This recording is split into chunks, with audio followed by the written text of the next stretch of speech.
You see, there's nothing like a community producing a candidate. Somebody who is running for the presidency, running for the presidency of Kenya.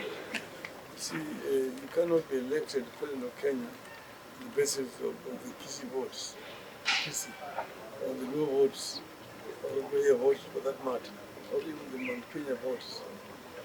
If you want to be elected, you'll be elected by Kenya generally. So that is something that we deal with when the actual time comes. So Matiang'I has not, I think, come out to speak to declare that he wants to run for the presidency.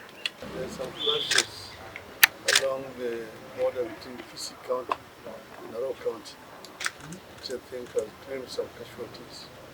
It is told over issues of cattle theft or cattle rustling. The situation is very tense as things stand today.